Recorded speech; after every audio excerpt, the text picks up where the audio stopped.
Hello la paillade. Et comme le dit la chanson, et la paillade, allez, allez. Et ouais, ça y est, ça y est, ça y est. Demain, c'est la reprise officiellement de la Ligue 2. Et c'est chouette, franchement, c'est chouette, puisque bah, ça va être le retour de la bagarre. Ça va être de belles bagarres. 34 belles bagarres qui nous attendent, voilà. Quelques-unes à domicile et ben, quelques-unes aussi à l'extérieur. Mais ça va être chouette, ça va être vraiment chouette. D'autant plus que, bonne nouvelle, que j'ai oublié de vous suggérer, enfin de vous annoncer avant-hier, puisqu'hier j'étais pas là, c'est que bah, ils ont ouvert la tribune Cévennes. Voilà, ils ont ouvert la tribune Cévennes et c'est chouette parce que ça veut dire en fait qu'il y a du monde, il va y avoir du monde. Ça faisait un moment qu'il n'avait pas ouvert ces tribunes-là. C'est l'une de mes tribunes préférées avec Égual, mais bon, Égual, la dernière fois que j'ai vu un match à Égual, ça remonte, hein. Ça remonte de mémoire, ça a été Montpellier PSG quand Pastore était là, Égual était ouvert, voilà, et c'est la dernière fois que j'ai pu voir un match à l'Égual. Mais en tout cas, Seven est ouvert, c'est bien, c'est une bonne nouvelle, et, même si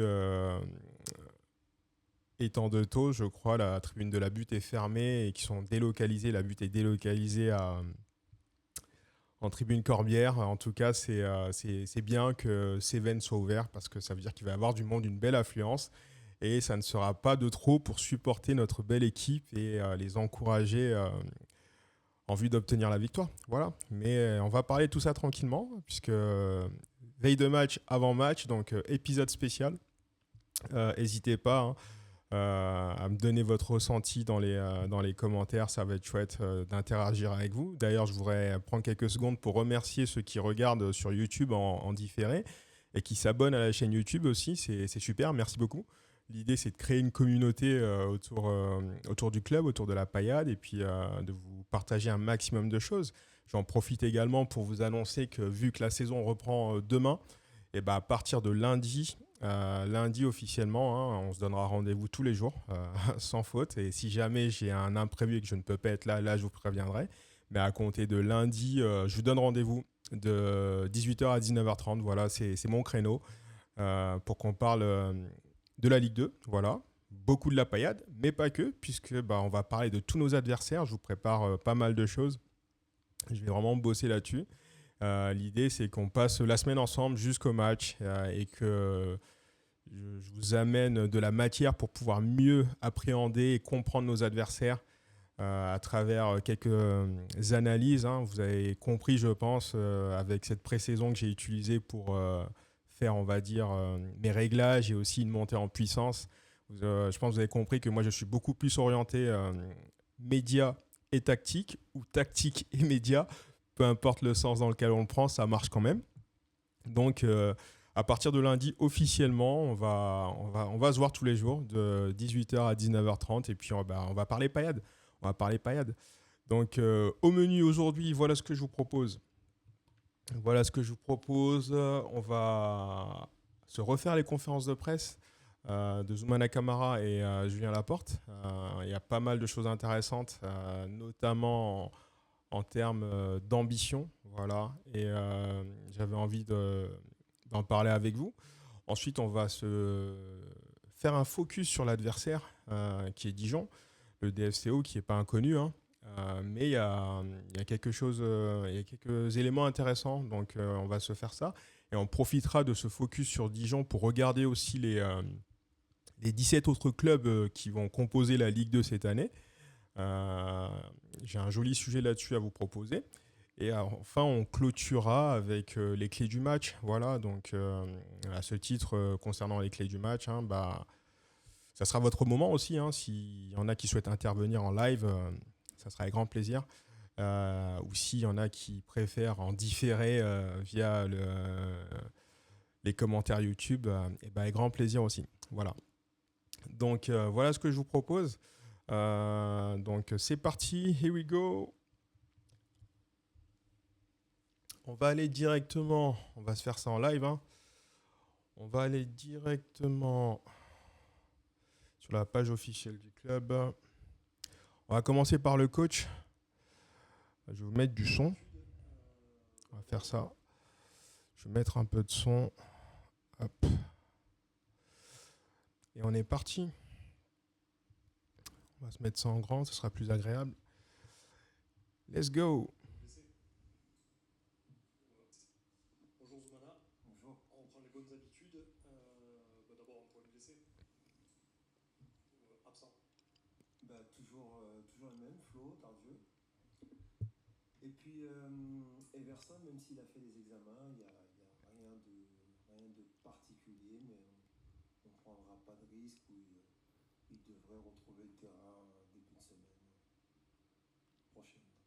Donc, voilà un peu les... Et après tu as Enzo Chateau suspendu. Oui. Et tu as pas d'autres. Bon, après, blessé, donc je ne l'ai pas mis là-dedans. Ouais. Mais oui, absent. Ok, donc là, il ressouligne et confirme bien l'absence de Florian Tardieu, qui remarche sans béquille, donc ça, c'est plutôt une bonne nouvelle. Et d'Everson, suite à son alerte à la cuisse lors du match à domicile à huis clos. Et l'absence pour suspension d'Enzo Chato, mais on a Elan Nash, ce qui nous amènera sur la compo tout à l'heure, mais voilà, ça c'est confirmé, ils ne seront pas là. Mais moi je suis plutôt confiant pour demain, pour la compo de demain, on y reviendra, mais on poursuit. Est-ce que pour toi, l'entame de championnat, ça va faire bateau ce que je vais te dire, mais est-ce que c'est déjà capital la première impression que tu donnes sur le premier match?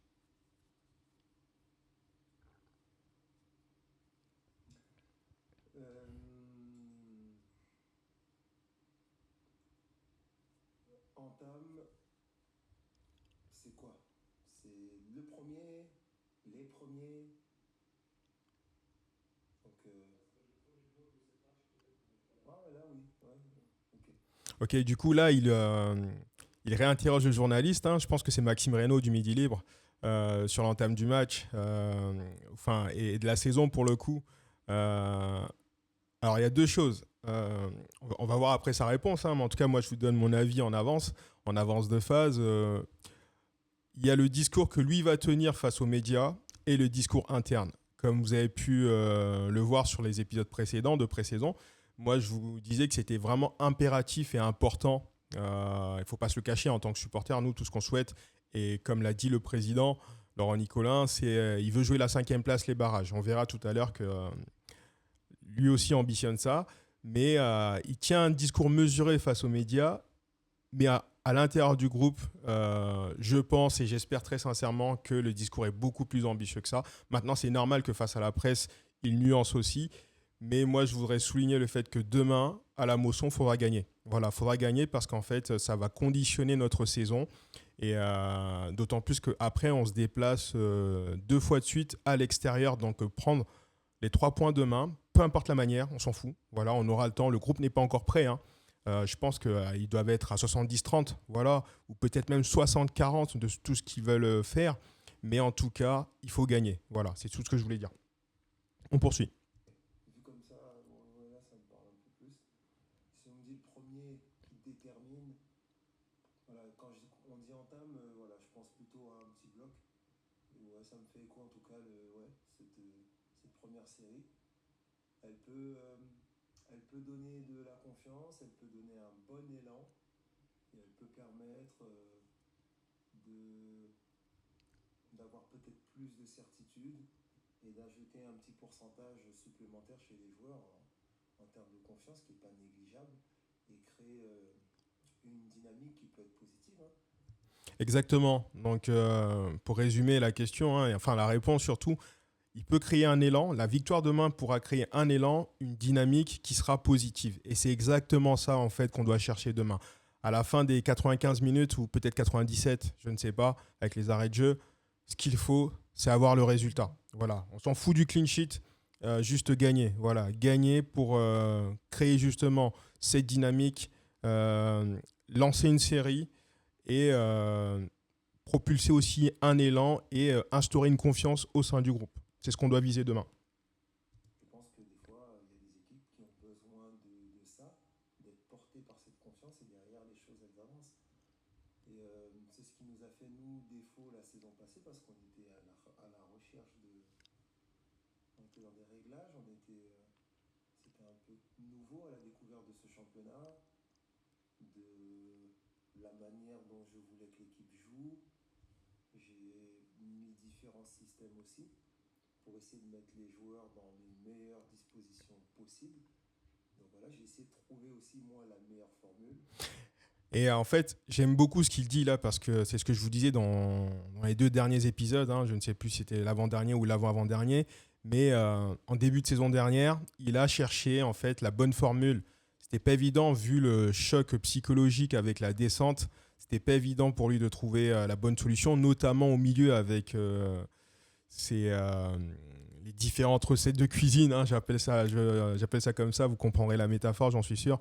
Mais voilà, c'est vrai qu'il a cherché la bonne solution. Il n'a pas trouvé tout de suite. Il a trouvé que en fin de première partie de saison. Et notamment, il a pu instaurer une bonne dynamique et un bon rythme pour l'équipe en seconde partie de saison, ce qui nous a permis d'espérer en fait les barrages, même si on les a loupés.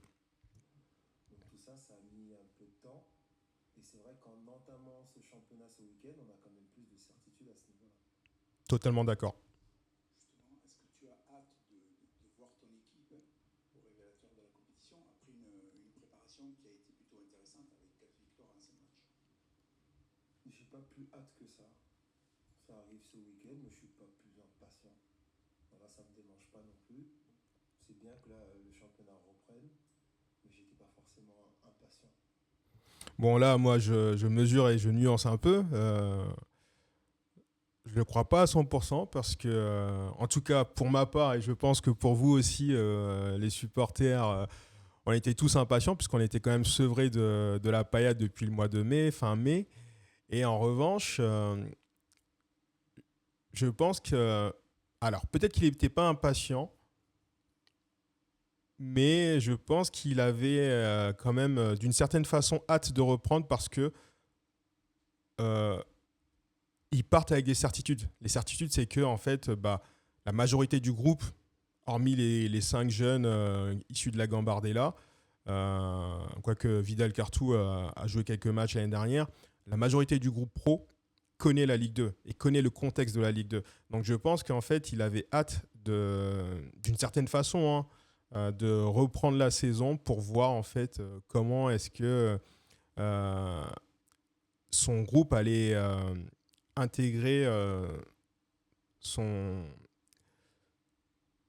son mode de travail. Voilà, donc ça c'est mon avis. Hein. Peut-être que c'est pas ce qu'il pense et peut-être même qu'il est très sincère envers nous. Hein. Mais voilà, en tout cas, j'aime à croire à l'idée qu'il avait hâte d'en découdre avec les nouveaux moyens qu'il a. On en parlera tout à l'heure. On disait tout à l'heure avec Julien Laporte que tu as un groupe moins expérimenté, ou en tout cas plus jeune.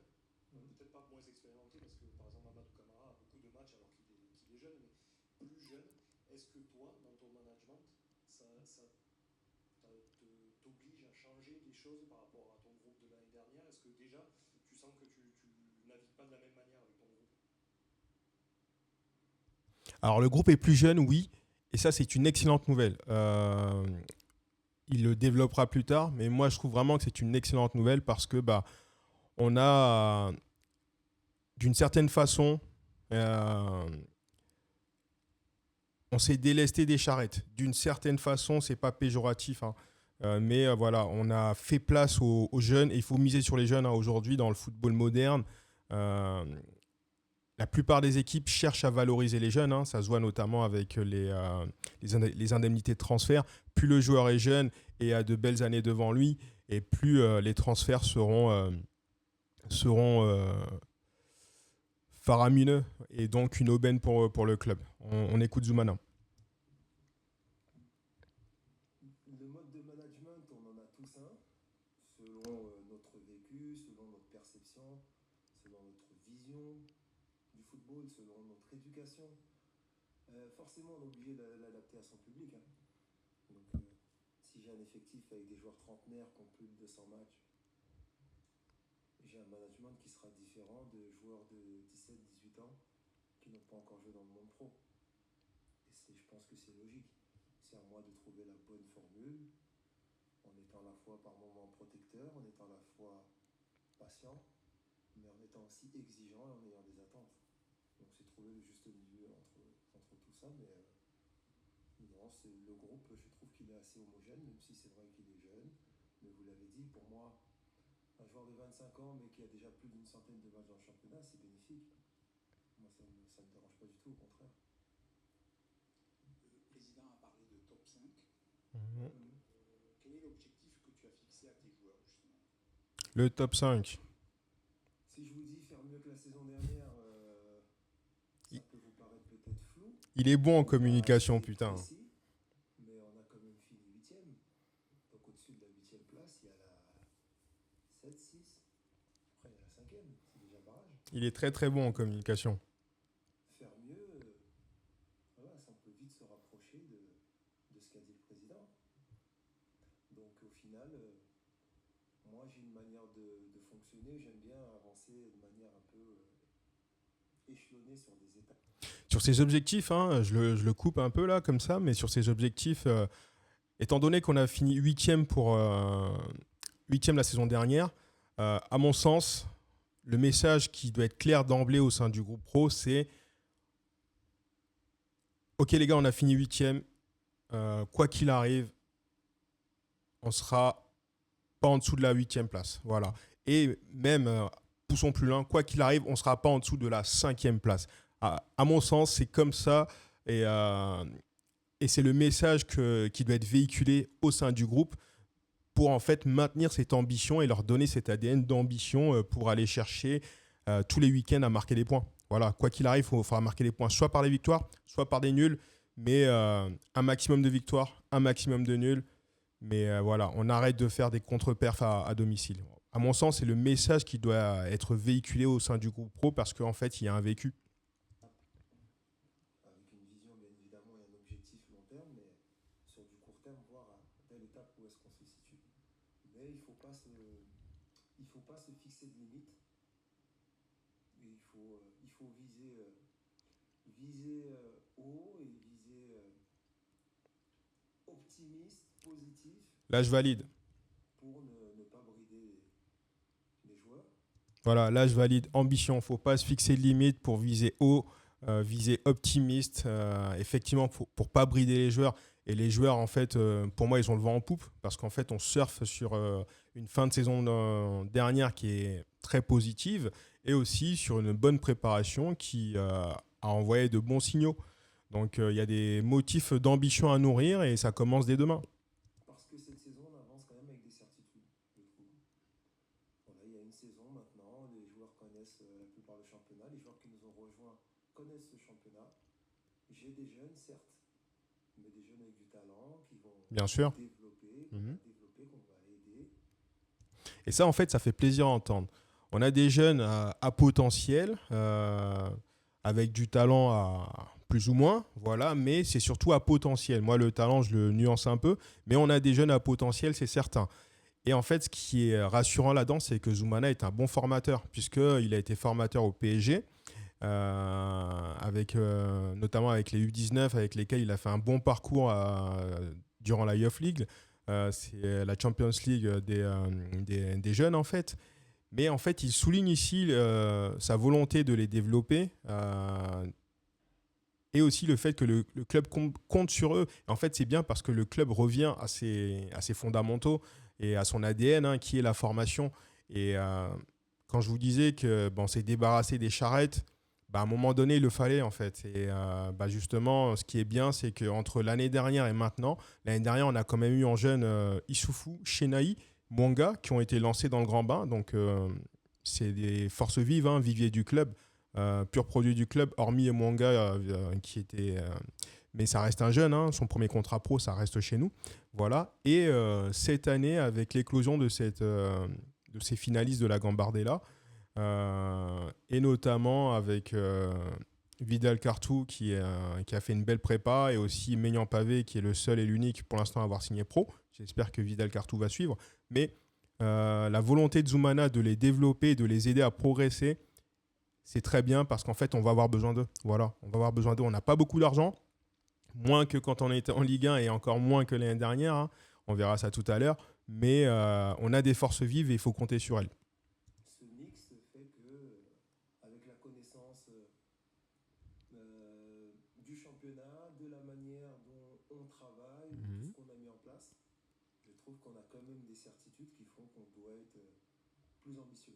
Totalement d'accord. Plus ambitieux. Si votre bloc défensif a plutôt bien fonctionné, c'était la meilleure défense de la saison, est-ce que votre saison va dépendre justement du rendement offensif et de l'efficacité? C'est une bonne question. On a tous un souhait. Hein. Moi, j'aimerais qu'on finisse de nouveau meilleure défense, qu'on soit très solide et qu'on marque beaucoup plus de buts que la saison passée. Mais je vous l'ai dit en match de préparation, hein, si les matchs il faut les gagner 5-4, 6-5 et 3-2, je signe tout de suite. Le plus important c'est de gagner les matchs. Là, l'état d'esprit, il est bon. Voilà, c'est un état d'esprit conquérant d'un mec qui est prêt à aller à la bagarre avec son groupe. Et ça me plaît parce que s'il le dit là, je peux vous garantir que en interne, au sein du groupe, le message qui est véhiculé, c'est 1 milliard de fois pire que ça, en fait. Mieux que ça, même. Donc, en fait, ça me plaît parce que ça donne une certaine garantie déjà dans l'état d'esprit. Le jeu, ça peut évoluer en fonction de l'adversaire, mais dans l'état d'esprit, déjà, ça donne une bonne garantie. Et on voit tout de suite la différence entre le début de saison là et le début de saison de l'an dernier dans l'état d'esprit. Voilà, là, en fait, ils veulent aller à la bagarre. Et ça, franchement, ça change tout. Mais bien évidemment que dans une construction, je parle souvent de manière imagée, hein, mais la défense, c'est un peu les fondations d'une maison. Il vaut mieux commencer avec des fondations solides. Bien sûr. Et ça permet de pouvoir bien négocier ces matchs. Et je pense que défensivement, on a quand même des certitudes. On a eu l'impression à Rodez de voir une bonne intensité physique, que vous exigiez cette intensité physique sur une bonne partie du match. On a l'impression que les joueurs sont vraiment en canne. Est-ce que, c'est une question bête, mais les chaleurs qui s'annoncent, et pour le match de samedi et pour les prochaines semaines, possiblement en déplacement, ça change quelque chose à cette intensité et à ce que vont subir sur le terrain les joueurs? C'est une très bonne question.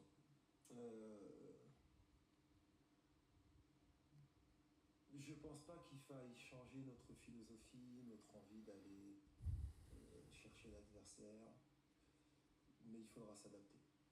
Ça, c'est une évidence. Ce ne sera pas quelque chose qui pourra être fait sur une montre.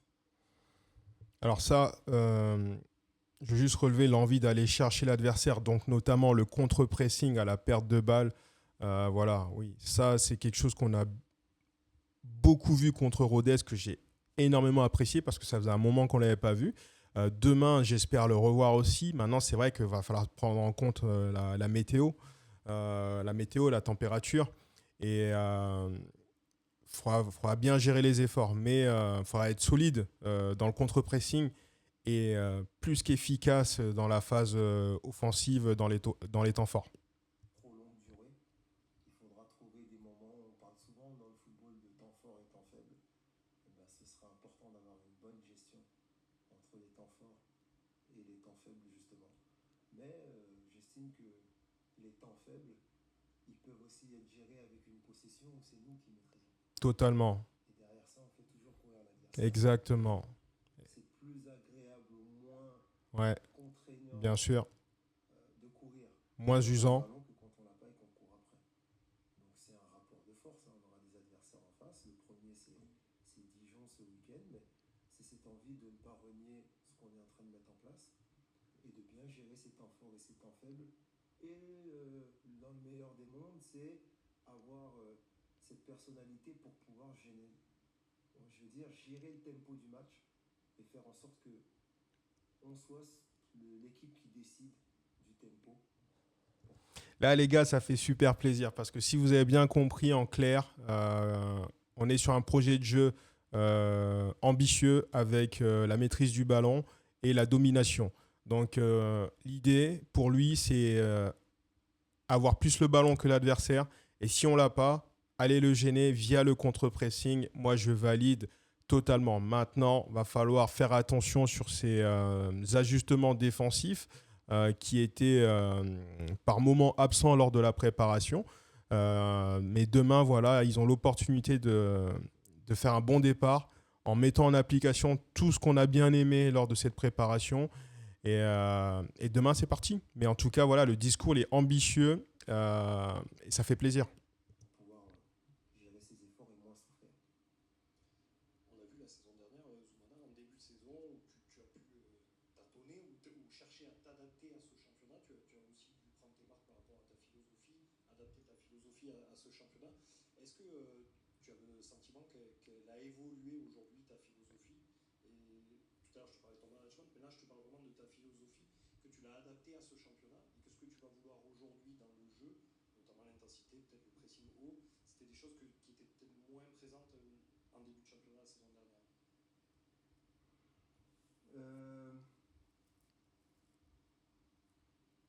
Plus que l'adaptation au championnat, je dirais l'adaptation à mon groupe.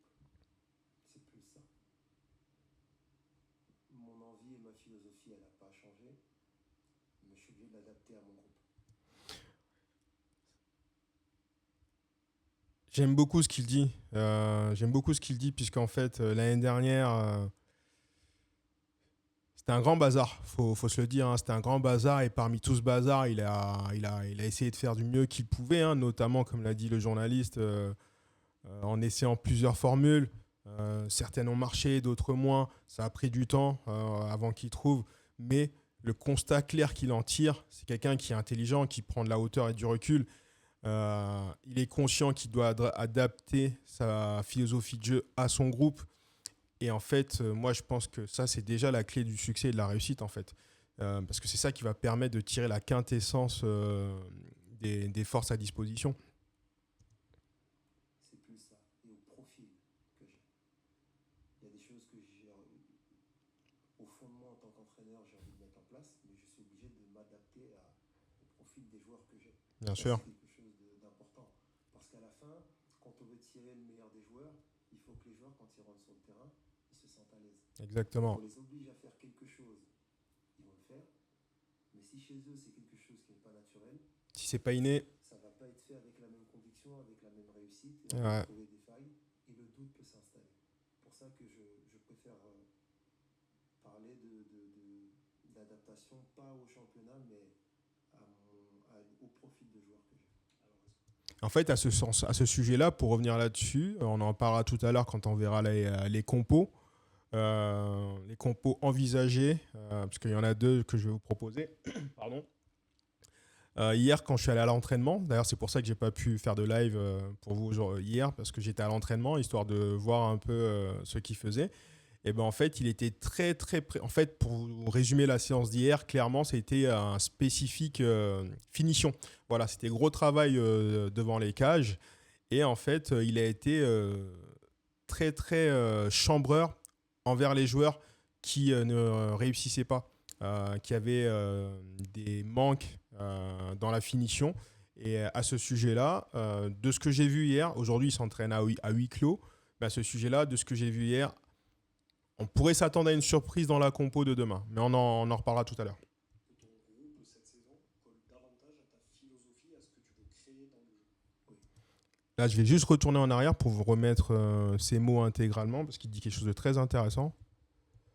C'est ça que je préfère parler d'adaptation, pas au championnat, mais au profil de joueur que j'ai.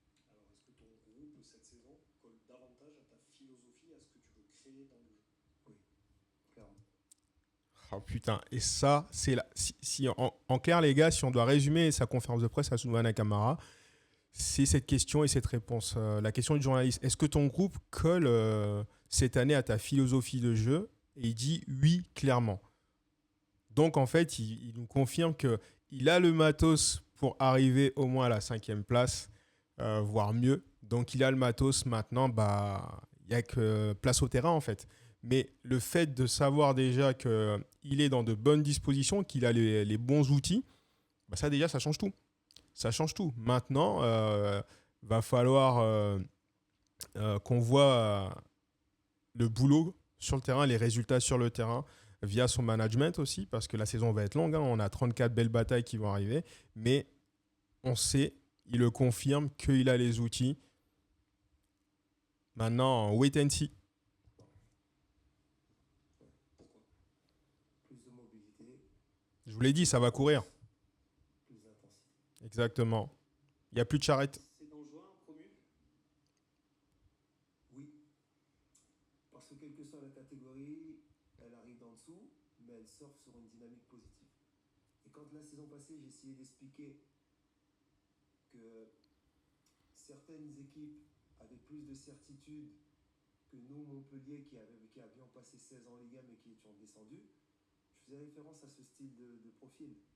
Parce qu'ils ont des certitudes dans l'effectif, dans leur manière de jouer. Il y a une réussite, une dynamique positive qui s'est installée, qui fait qu'il n'y a pas énormément de changements et ils surfent là-dessus. Là où une équipe qui est en haut et descend est peut-être en phase où elle a beaucoup de changements. Le doute s'est installé dans une saison où il y a eu beaucoup de souffrance, de déception, C'est vrai. de doute. Donc, ouais, c'est deux phases et deux chemins qui se croisent. Et il y en a une qui continue à monter, qui est dans le dessous, et l'autre où il faut stopper cette chute, la stabiliser et remettre une dynamique positive pour pouvoir la faire repartir. C'est juste ça. Si on prend une logique simple de deux équipes et des noms et des histoires, oui. Dans ce cas-là, cette saison, Nantes est ultra favori, Metz est ultra favori, mais il y a des dynamiques qui s'installent, il y a des certitudes que d'autres équipes peuvent avoir, qui peuvent faire que ça peut être une autre histoire. Au-delà de la dynamique, elle a quel profil cette équipe de Dijon? C'est une équipe qui joue avec certaines certitudes, qui crée beaucoup de mouvements. Dijon champion de national, hein, donc ils sont sur une bonne dynamique, comme il a dit. On va en parler un peu tout à l'heure. Mais voilà, champion de national, c'est pas à négliger. Qui a une animation très intéressante dans les couloirs, où il y a beaucoup de mouvements, de joueurs qui changent de position, qui changent de rôle.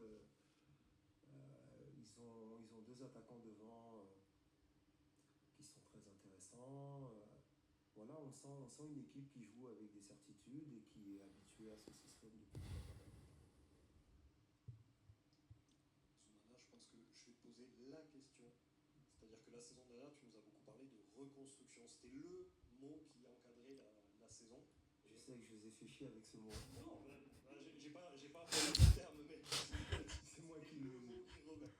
Alors ça, franchement, je trouve que c'est l'instant détente et fun de la conférence de presse, parce qu'il désamorce aussi, hein, on va dire, ce malaise, parce que pour mémoire, l'année dernière, au fur et à mesure de la saison, je trouvais qu'il avait perdu son sourire. Et là, comme vous pouvez le voir depuis le début de la conférence de presse, il est plutôt serein, souriant, confiant, et ça fait plaisir à voir. Et en fait, il désamorce tout de suite la question du journaliste en disant que je vous ai fait chier. Et oui, il nous a fait chier. Mais il nous a fait chier, mais en fait, il disait la vérité. Il fallait reconstruire. Et ça passait par mieux appréhender la Ligue 2, parce que clairement, on descendait, on était psychologiquement choqués. Et sur le terrain, on n'a pas toujours été là, on n'a pas su négocier les bons virages. Et la reconstruction, en fait, elle est passée par là. Ça a pris 1 an, mais en fait, c'est une année au bout de laquelle, en fait, on sort avec des certitudes.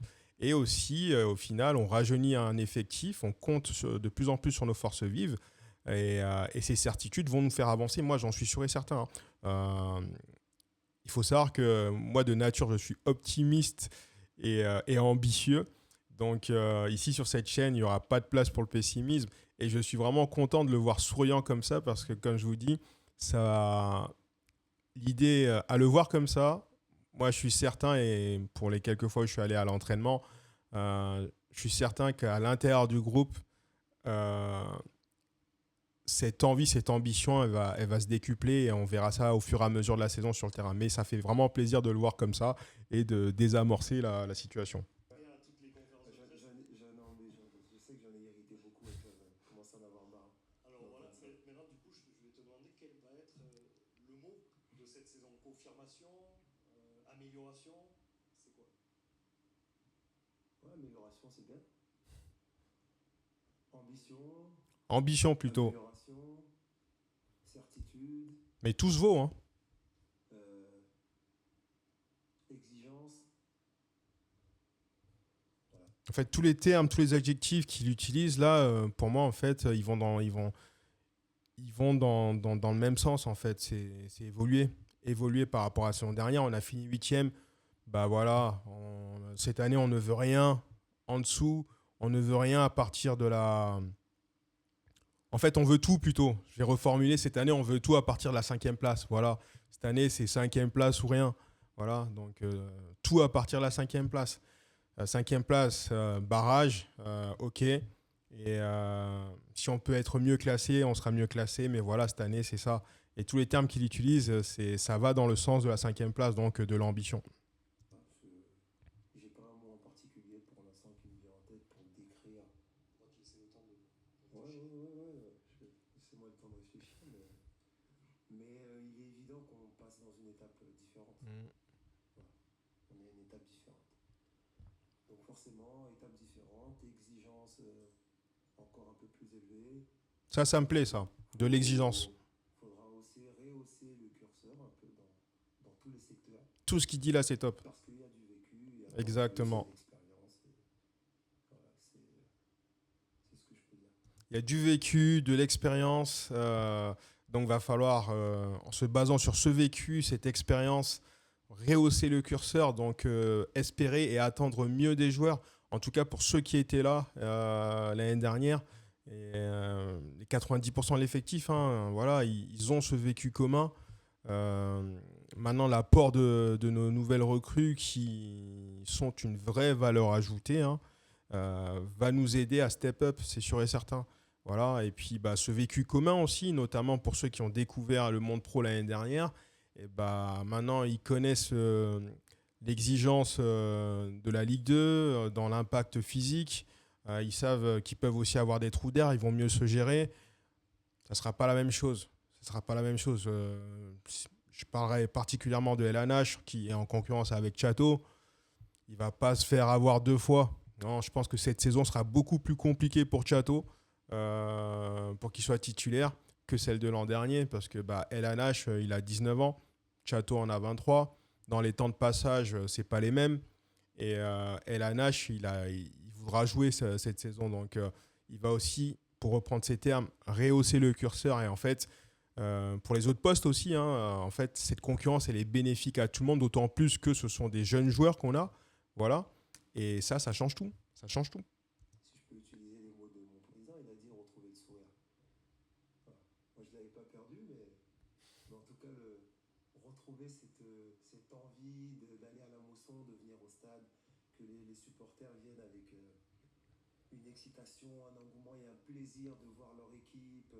Même si j'ai le sentiment qu'il s'est quand même retrouvé sur la fin de saison dernière, et qu'il y ait cet enthousiasme à venir et à pousser leur équipe.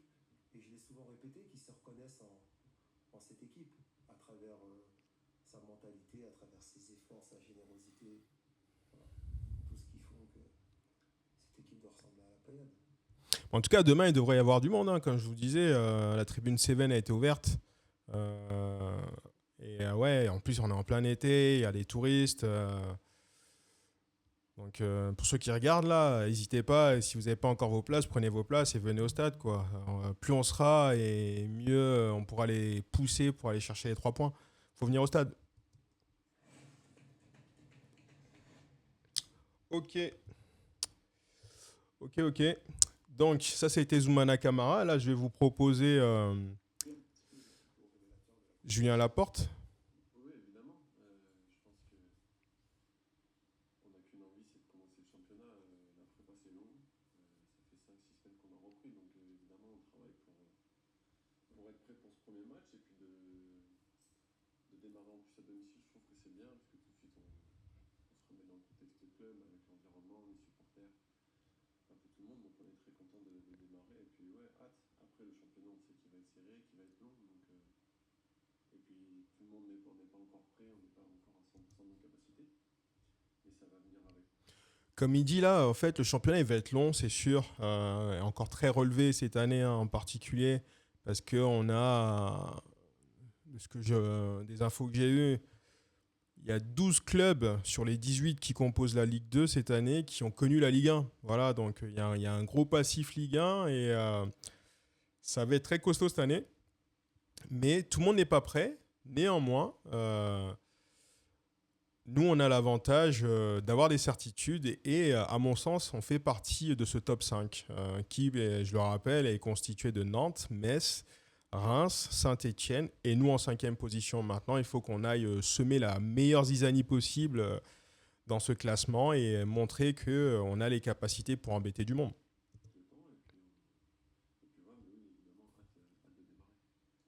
Si vous avez eu un début de saison compliqué, est-ce que tu as l'impression qu'aujourd'hui, ce début de saison peut conditionner justement votre saison et la suite? Je pense que c'est le cas pour toutes les saisons et pour tous les clubs.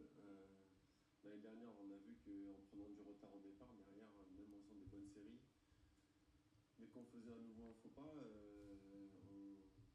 voyait la distance qui nous séparait des équipes de haut de tableau. Donc je pense que c'est important de faire un bon début de championnat. En plus, avec une formule un tout petit peu différente, vu qu'on n'a qu'une trêve, une grosse trêve, donc de 3 semaines. Donc je pense que c'est important de bien figurer sur ce premier bloc de match pour après pouvoir se réajuster, déjà d'un point de vue tactique et même d'un point de vue athlétique. Mais bien débuter, on sait que c'est très important. Ça lance une dynamique. Et puis à l'image des équipes de saison dernière qui ont surfé sur ça, comme que ce soit Le Mans. Exactement. Ou 3 qui a toujours été régulier. Je pense que Ça va être la clé. Les séries, ça va être la clé avec un bon début. Pardon, je suis pour ici héros. Tu la vois comment cette Ligue 2? Il y en a plein qui disent que c'est peut-être historiquement la plus forte des grosses équipes qui sont descendues, des historiques qui remontent. Est-ce que tu es conscient de ce niveau qui peut être encore plus élevé que les autres années? Oui. Après, le passé ne fait pas le présent. Le passé des clubs, c'est bien, mais c'est surtout comment ils travaillent actuellement, en fait. Et c'est ce que je dis souvent. Rodez n'a pas un gros historique, mais a fait des très bonnes saisons. Donc, je pense qu'il va falloir se méfier de tout le monde et pas forcément de ceux qui descendent de Ligue 1 ou les gros clubs qui sont déjà là comme Reims, même si évidemment, eux affichent leur ambition très clairement. Mais on le sait, la Ligue 2, c'est un championnat très disputé. Et à l'image de Boulogne l'année dernière, à qui on promettait tous de redescendre, au final, ils ont fini 10e. Donc, ça va être un championnat très compliqué, on le sait.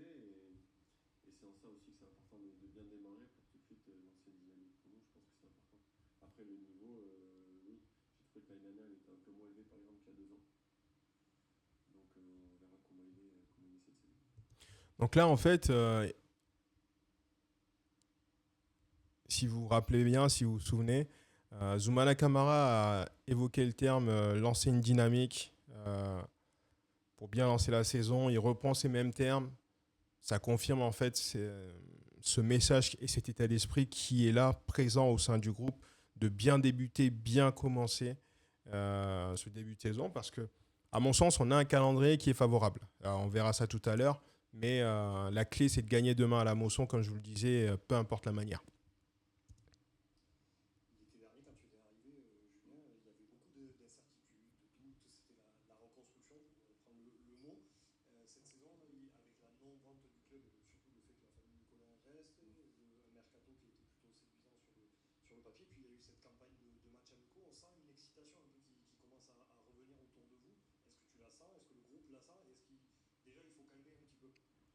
Alors, on la sent. Honnêtement, pas tant que ça, parce qu'on a joué à huis clos, et puis sur les matchs précédents, on n'était pas sur Montpellier. Donc mais à l'intérieur du groupe, on sent une envie, oui, de bien démarrer, et surtout, Ça, c'est bien, ça. c'est un peu l'inconnu et le flou.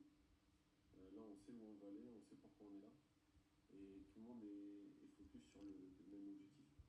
Donc déjà, c'est un temps d'avance par rapport à l'année dernière, parce que on connaît le contexte de l'année dernière, c'était pas évident, il y avait beaucoup de joueurs qui étaient incertains sur leur avenir en club à très court terme. Là, on sait que la plupart des garçons qui sont là, bien sûr, ça fait partie du mercato, il peut y avoir des départs, mais 90% de l'effectif est là.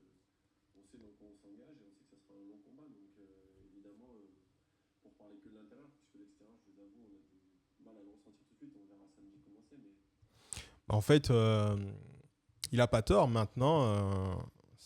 Je pense qu'ils verront ça demain. L'engouement et l'excitation qu'il y a vis-à-vis de cette nouvelle saison. En tout cas, pour ma part, moi, je suis vraiment très, très enthousiaste et hypé, pour reprendre le terme, sur cette saison parce que je pense, comme l'a dit le coach tout à l'heure, que l'effectif est mieux taillé. Voilà, il est mieux construit cette saison pour pouvoir aller chercher cette 5e place.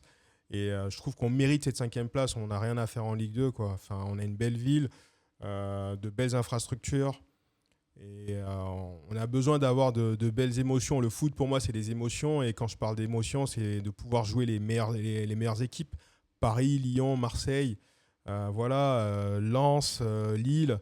On mérite en fait de pouvoir voir ces clubs-là venir à la Mosson et qu'on essaye de les chahuter et de les embêter. Donc cette année, le club, le coach particulièrement, a les moyens de nous faire vivre des barrages, si ce n'est plus, voire plus. Et on a envie de voir ça. Donc ça passe par demain. Il faudra leur monter l'excitation, notamment avec la butte.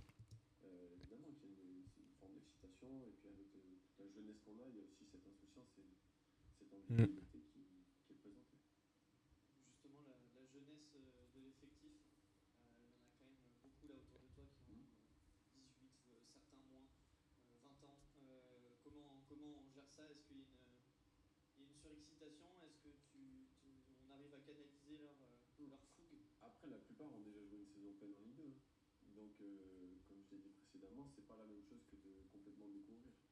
Je pense que c'est notre avantage aussi cette année, c'est qu'on a quand même une saison de vécu commun et tous dans le même niveau. C'est-à-dire qu'on a tous connu les matchs où il faut se déplacer, où c'est compliqué d'aller jouer à Rodez, d'aller jouer au Red Star. On sait la difficulté du championnat, donc je pense que ça donne un temps d'avance. Après, oui, on a un groupe jeune, maintenant c'est dans l'air du temps aussi. On voit la plupart des équipes sont en général très jeunes, donc il faut faire avec. Et puis il y a aussi ce côté fraîcheur et capable de faire des bonnes choses sans trop se poser de questions aussi, qui est important, je pense, dans une équipe. Et puis ce sera à nous, un peu les 3-4 plus anciens, d'être capables aussi de protéger ce groupe de tous les éléments extérieurs qui peuvent être perturbants ou qui peuvent parfois nous promettre monts et merveilles, mais au final, c'est un championnat qui est très dur, donc être bien conscient de ça et puis leur faire prendre conscience que ouais, on a de belles choses à faire, mais il faudra être très humble et très performant sur toute la saison. Le vécu commun. Voilà, moi, je voudrais insister sur ce terme-là, le vécu commun. Ça, c'est un élément qui va être très, très important et très différenciant. Dans le sens où, en clair, en gros, l'année dernière, ils ont souffert ensemble. Hein. Ils ont souffert ensemble à 90-85%. L'effectif a souffert ensemble. Et ça, cette souffrance, en fait, elle a permis de progresser dans les têtes, dans les jambes, dans l'approche des matchs. Voilà, c'est pas pareil. Là, la bonne nouvelle, en fait, avec ce vécu commun, c'est que la fin de saison dernière a été très positive, à mon sens. On a vu les prémices de ce que voulait mettre en place Zoumana Camara, confirmé, entre parenthèses, par cette bonne préparation. Maintenant, à compter de demain, ce vécu commun, moi j'en suis certain, persuadé, va les aider à franchir les caps et les étapes au fur et à mesure de la saison. Malgré ce que tu dis, vous avez perdu beaucoup de joueurs expérimentés.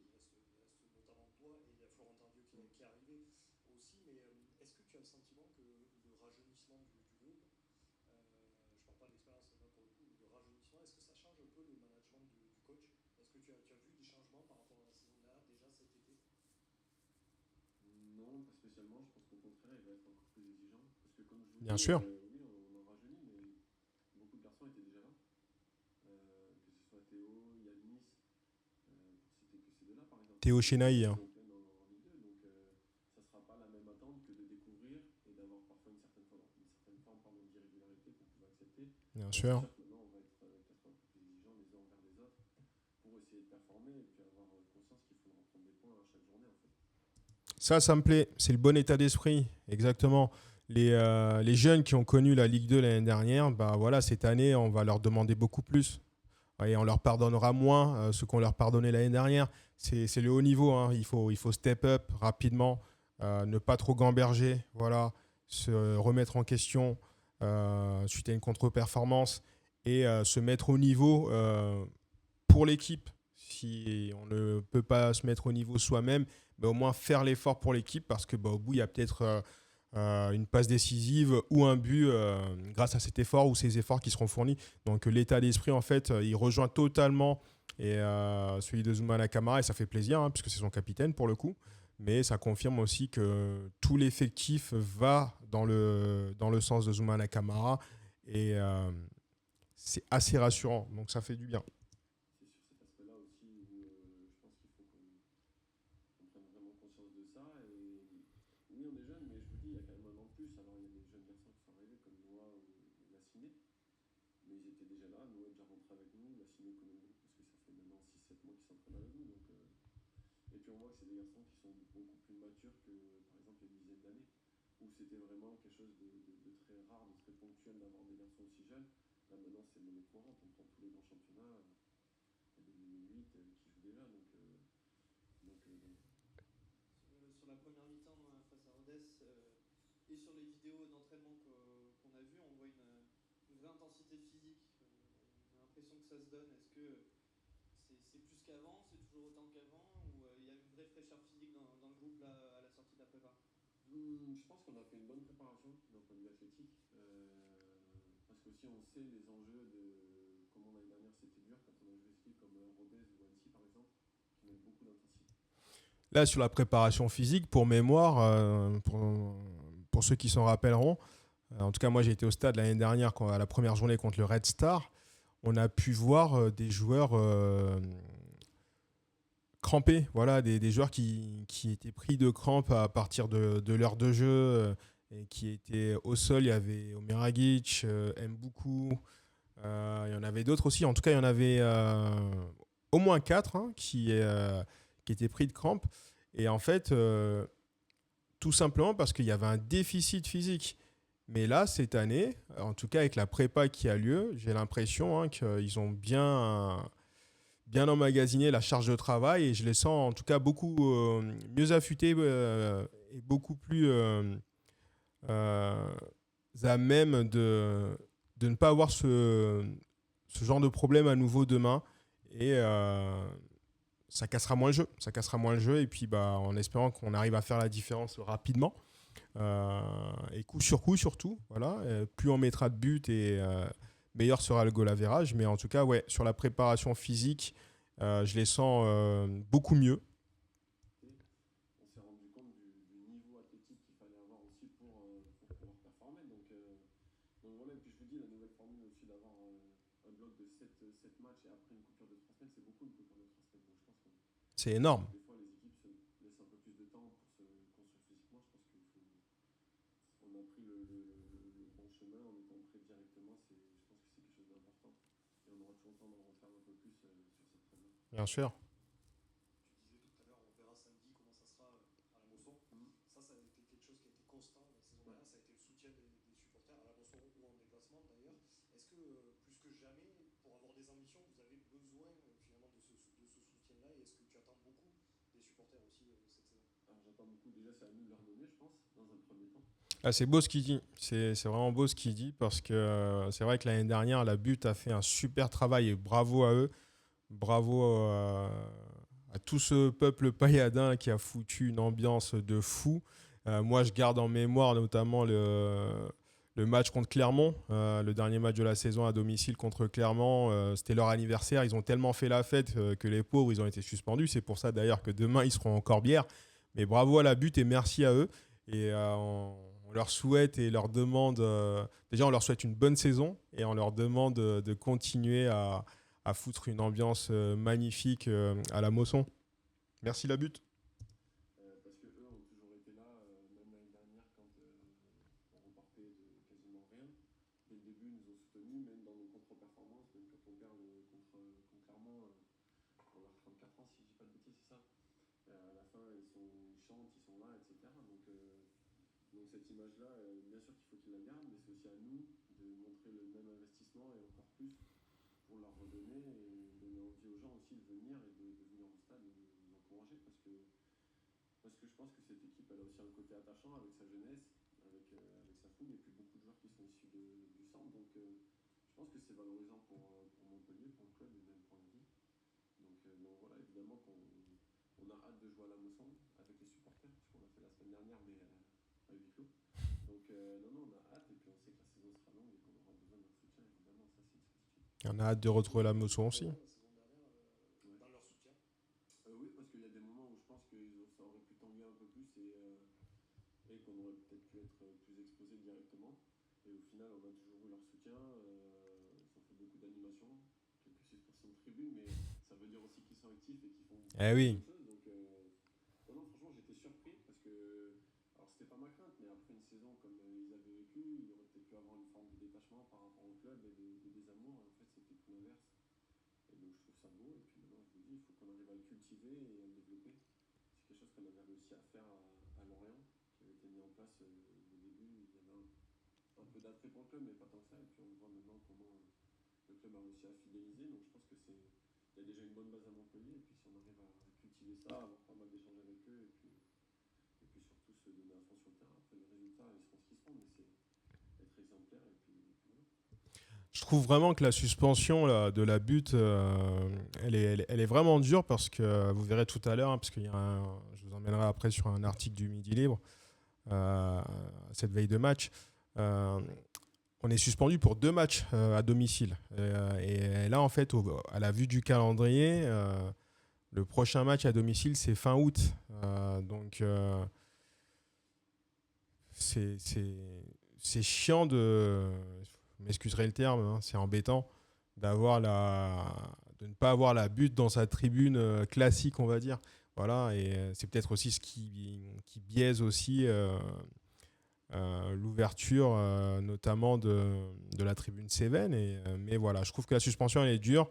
Et en tout cas, hâte de retrouver la butte dans sa vraie tribune. Et puis, et surtout que à la fin du mois, il y a encore de la demande et de l'engouement pour aller voir le club et notamment avec l'ouverture de la tribune Cévennes. Ok. Bon, bah voilà pour ces conférences de presse. Ce qu'on en tire, c'est que il y a de l'ambition. Il y a de l'ambition qui est là. Il y a cette idée de continuer à surfer sur la fin de la bonne saison, sur ces belles promesses de la fin de saison dernière. Voilà, donc il y a de l'ambition confirmée par cette bonne prépa, parce que ça reste une bonne préparation quand même, moi je trouve. Maintenant, demain, on remet les curseurs à zéro.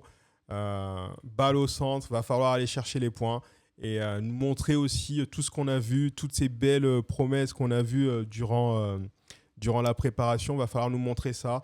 Va falloir être efficace défensivement d'abord, avec cette stabilité et cette... cette étanchéité défensive, hein, puisque l'année dernière, on était quand même meilleure défense. Donc, il va falloir retrouver cette étanchéité défensive. Les 4 qui seront alignés, ils se connaissent. Voilà, il n'y a pas tant de grands changements. On verra la compo tout à l'heure. Mais il va falloir être efficace défensivement, puis aller aussi vers l'efficacité offensive, et notamment être clinique, chirurgical dans la finition. Concrétiser rapidement les bonnes premières occasions qu'on va avoir, se mettre à l'abri, hein, en gros, hein, clairement, il va falloir se mettre à l'abri très vite. Et plus on se mettra à l'abri rapidement, et plus on se rendra le match facile. Voilà. Mais moi, je suis confiant, je suis totalement confiant, et je pense que ça va bien se passer. Ça va bien se passer.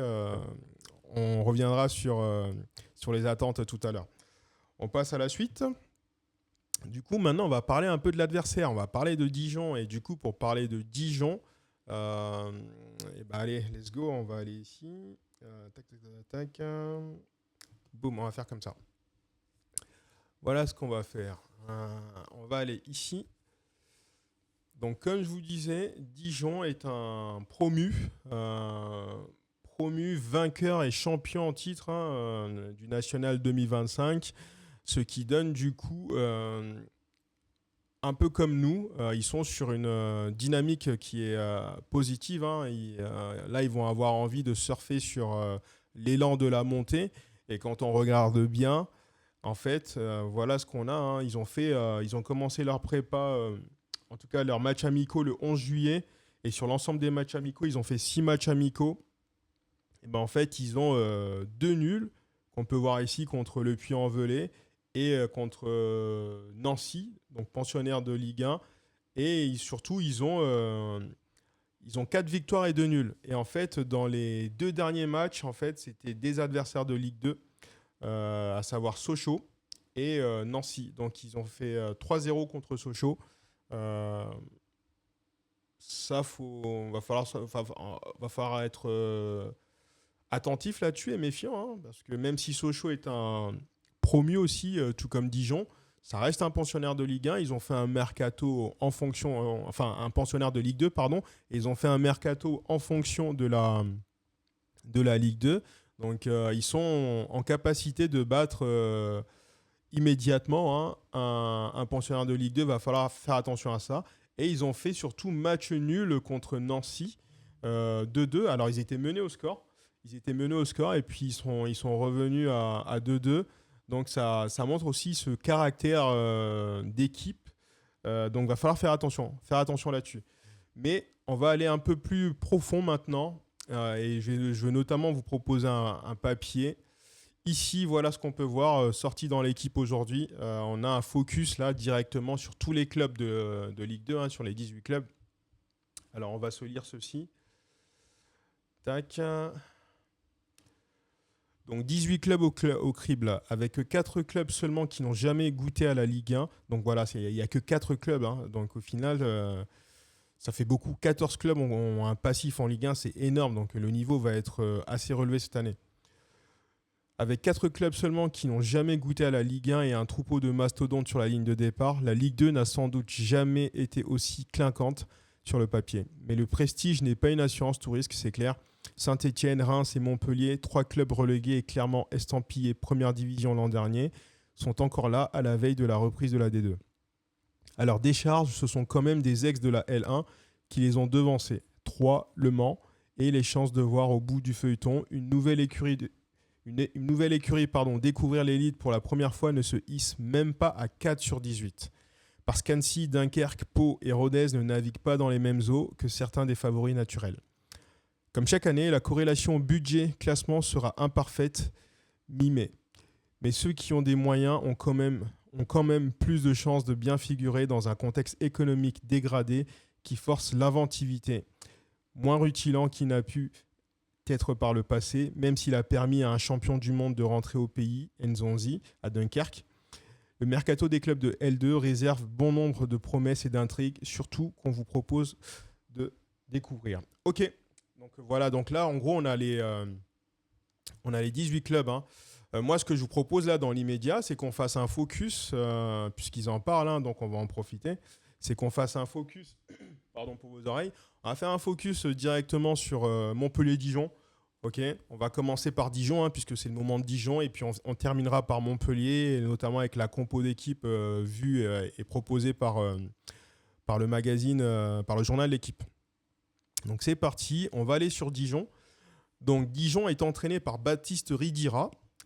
Ils ont eu en arrivée 5 mouvements avec Fati, Boulekcha, désolé pour la prononciation, Barguin, Meyer, qui est en retour de prêt de Bourg-en-Bresse, et ils ont eu plusieurs départs comme Katir, Montfort, Diallo, Dupont, Djadja, Meyer. Ok, donc là en fait j'ai envie de qu'on se concentre sur la composition probable de Dijon. Alors ça c'est fait au regard des matchs amicaux, hein. Et au regard des matchs amicaux, c'est une équipe qui joue en 4-4-2, losange, avec Jordan Marié en capitaine. Hein. Marié, c'est pour les anciens, il a joué en Ligue 1. Hein. Il a même tout connu, je crois, avec le DFCO. Donc, de base, c'est un milieu défensif, mais il semblerait qu'il puisse jouer ici. Alors, est-ce que c'est une volonté de Baptiste Ridira, le coach, de bloquer le coureur, un peu comme le faisait Blaise Matuidi en équipe de France? On verra. Mais voilà, il joue en 4-4-2. Ça me semble assez offensif, hein. Et puis on a vu surtout avec la prépa ici, hein, On a vu ici, c'est une équipe qui marque des buts, hein. Vous voyez, sur les 6 matchs de prépa, là, on a 1, 6, 10, 12, 15. Ouais, ça, sur les 6 matchs de prépa, il y a quand même 18 buts. Donc, c'est une équipe qui s'est marquée. Donc, il faudra être méfiant là-dessus. Comme Zoumana Camara, il disait qu'ils ont des mouvements intéressants sur les ailes, sur les côtés. Il va falloir qu'on soit solide défensivement, hein, c'est ce que je vous disais, qu'on retrouve cette étanchéité défensive et qu'on soit vraiment efficace en attaque. Donc 4-4-2 prévu pour demain, on verra. J'espère que c'est une équipe qui va pas mettre le bus, et même s'ils étaient amenés à mettre le bus, ça sera à nous en fait, par notre percussion, notre maîtrise du ballon, à saisir les bonnes opportunités, à se créer des actions, voilà. Ne pas se contenter de dominer, d'avoir une possession stérile, mais vraiment d'animer le jeu et de créer des décalages, notamment avec des passes qui cassent les lignes aussi, et surtout en créant du danger et beaucoup de mouvements. Voilà, la différence, elle viendra de là. Mais si on ne fait pas ça, ça va être compliqué. Ça va être compliqué, mais quoi qu'il arrive, encore une fois, l'idée, c'est de vraiment gagner demain par tous les moyens nécessaires et peu importe le score. Voilà, il faut qu'on ait un but de plus que l'adversaire. Donc voilà rapidement pour Dijon. Composition 4-4-2 prévue pour demain. On verra ce que ça va donner. Maintenant, on va aller sur Montpellier. Hop là, je vais faire ça, pardon. Ok, Montpellier, on est ici. Donc l'effectif, on le connaît en partie, hein. Je vais me concentrer là directement sur la composition. Voilà, je vais vous faire une meilleure proposition. Donc ici, ça c'est l'équipe type telle que la voit le journal L'équipe. Néanmoins, hein, vous savez qu'actuellement on a des blessés. Mais cette équipe type, elle est intéressante parce qu'effectivement, c'est une possibilité que pourrait avoir à utiliser Zoumana Camara une fois qu'il aurait 100% de son effectif. Là, on peut voir que la défense qui est alignée, là, c'est la défense type, on va dire, de l'an dernier, qui nous a offert une certaine garantie défensive, notamment avec la place de meilleure défense de Ligue 2. Maintenant, en incluant 2 recrues au milieu, à savoir Della Meda, défenseur central de formation, et c'est son poste de prédilection, mais il est en capacité de jouer au poste de sentinelle, comme il a pu le faire contre Rodez lors de la blessure notamment de Florent Tardieu. Mais cette association pourrait être intéressante et Zoumana Camara il pourrait être amené à l'utiliser. Néanmoins, ce n'est pas ce qui va se passer demain puisque Tardieu est actuellement blessé et au vu de la préparation qui a été faite, ce serait vraisemblablement Noah Vidal-Cartou. En tout cas, face à Rodez, c'était Vidal-Cartou qui a été aligné et il a fait un très bon match à reproduire dès demain puisque c'est le coup d'envoi de la saison. Mais en tout cas, dans ce milieu-là, moi, je verrais Meda en sentinelle, Chenaï en tant que pitbull box-to-box et Vidal-Cartou à la place de Tardieu. Pour l'attaque, on pourrait avoir cela. Pays à droite dans son couloir, mais ça ne sera pas Chato, puisque Chato est suspendu, donc on devrait avoir El Anache. Mais El Anache, Pays, ça se connaît aussi, hein. Il y a un vécu, il y a un passif qui est là aussi. Et en revanche, à l'opposé, on pourrait avoir Issoufou, mais je mets un bémol sur Issoufou. Pourquoi ? Parce que hier, quand j'ai été à l'entraînement, pour rappel, hein, hier à l'entraînement, ils ont fait un spécifique finition, donc travail devant le but, sur un total de 4 exercices. La séance, elle a duré 1h15, il faisait super chaud, hein, c'était à 17h. Mais voilà, ils ont fait 4 exercices, les 4 gardiens ont été mis à contribution et tout le groupe pro a travaillé la finition. Et en fait, Issoufou, il avait un peu plus de mal. À la différence, il a bien bossé, hein, je ne dis pas le contraire. Mais quand je fais la comparaison avec Nordan Mukiele, Nordan était beaucoup plus efficace dans la finition et Zoumana Camara a pas mal chambré Yanis Issoufou en lui disant que, notamment à un moment donné, que c'était ce qui lui manquait et que c'était ce qu'il devait travailler. Donc, même si Issoufou a fait l'intégralité de la préparation et a fait une bonne préparation, il lui reste des axes de progression. Et c'est normal parce que ça reste un jeune joueur qui a découvert la Ligue 2 l'année dernière, mais c'est un joueur à potentiel. C'est un talent brut à polir. Et ça, Zoumana Camara va le faire, tout comme il va le faire pour l'ensemble des autres jeunes joueurs au sein de l'effectif. À mon sens, je me mouille, je pense qu'on verra plus Nordan Mukiele dans le couloir gauche avec une entrée de Issoufou pour les 30 ou 20 dernières minutes. Voilà. Mais cette équipe-là, c'est un 4-3 type. C'est exactement la formation qu'a utilisé Zoumana Camara durant cette préparation. Et du coup, les changements que je verrais, en fait, on aurait un changement en diagonale comme cela. Voilà. Si vous suivez le curseur, on aurait El Anache ici dans le couloir droit. Delam Meda effectivement au poste de sentinelle. Vidal Cartou ici au poste de milieu avancé, milieu offensif, au sein du 4-3-3. Puis Nordan Mukiele, tout simplement parce qu'il est beaucoup plus physique. Voilà, il est plus costaud. Il est plus costaud que Yanis Issoufou. Et plus efficace dans la finition. Et à mon sens, encore une fois, quand on fait venir une recrue, c'est pas pour le mettre sur le banc, c'est pour tirer un maximum de lui, au moins pour 60-70 minutes pour commencer. Et aussi, comme l'a dit Zoumana Camara, utiliser notre jeunesse, donc nos forces vives. Donc moi, je partirai là-dessus. Donc si je pars là-dessus, ça nous donne ceci pour demain. Ça nous donnerait ceci pour le coup. Donc Simon dans les cages, El Anache à droite, une charnière Laporte Monga, Sainte-Luce dans le couloir défensif gauche, Delam Meda, Chenaï, Vidal Cartou. Voilà, cette triplette-là avec Meda en sentinelle et qui nous reproduisent la prestation contre Rodez, mais j'ai aucun doute là-dessus, c'est ce qui va se passer. Pays à droite pour retrouver ses automatismes de l'an dernier avec El Anache. Et puis Camara en avant-centre et Mukiele pour commencer à prendre ses premières minutes. Mais cette fois-ci, dans le grand bain, voilà, il n'y a pas de phase de test pour lui. C'est parti. Voilà ce que ça devrait donner demain. Et puis, de toute façon, on verra. Peut-être que Zoumana Camara va encore, qu'il va encore nous réserver des surprises. Je ne sais pas. Mais quoi qu'il arrive demain, c'est coup parti. Et puis, place à la bagarre, place au spectacle. Voilà. Donc les clés du match, si on doit parler des clés du match maintenant, pour moi les clés du match ça va être la possession du ballon,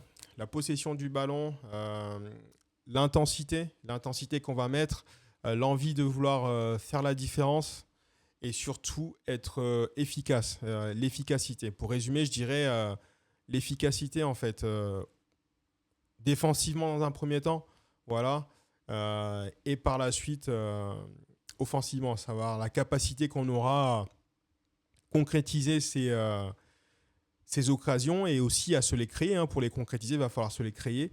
Mais pour cela, il va falloir d'abord être bon défensivement. Et en étant bon défensivement, forcément, on aurait la maîtrise du ballon. On joue à domicile. On sait qu'on peut dominer, on sait le faire, maîtriser le ballon, faire vivre le ballon. Voilà, ça va falloir le faire. Et en faisant bien vivre le ballon, on se créera des occasions. Et après, va falloir les concrétiser, les occasions. Notamment si on a des pénaltys, des coups de pied arrêtés, va falloir les mettre. Mamadou Camara, il en a raté un lors de ces 2 matchs de préparation. Demain, s'il y en a un, va falloir qu'il arrive à le concrétiser rapidement, voilà, et dès le premier coup. Parce qu'après, le temps va filer. En compétition officielle, il ne faudra pas qu'il gamberge trop. Même si en match de préparation, quand il a loupé le premier le penalty contre je ne sais plus qui, contre l'AS Cannes, dans la foulée, après, il a fait preuve de force de caractère et puis il a su marquer quand même par la tête. Mais voilà, demain, en fait, il va s'agir d'être efficace défensivement, bien faire vivre le ballon et puis après... être chirurgical dans la surface adverse, dans l'efficacité offensive. Voilà. Donc, c'est tout pour l'émission d'aujourd'hui. Veille de match, avant-match. Profitez-en, vous regarderez ça quand vous pourrez, pour ceux qui le regarderont en replay.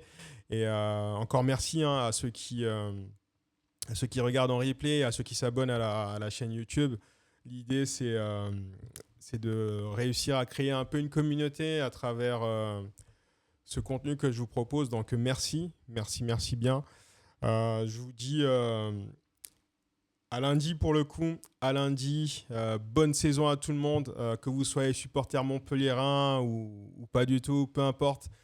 On parlera forcément de vous, je vais forcément parler de vous puisque vous allez être des adversaires et à ce titre, dès la semaine prochaine, on va commencer directement à rentrer un peu plus dans le focus avec nos adversaires, hein, puisque dans l'idée, je veux utiliser la semaine pour vous présenter le futur adversaire. Voilà, donc on va y arriver petit à petit, mais il n'y aura pas que le futur adversaire, il y aura les autres aussi, puisqu'on va parler de tout le monde vraiment.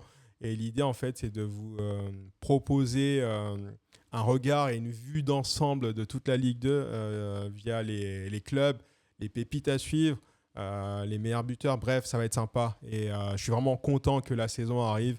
Donc voilà, c'est officiel. À partir de lundi, on se retrouve de 18h à 19h30 du lundi au vendredi. Et on va parler Ligue 2, on va parler paillade énormément et puis on va s'éclater.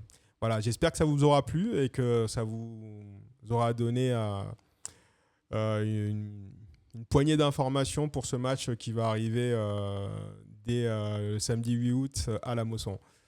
Bonne soirée, à bientôt. Profitez. Ciao, ciao.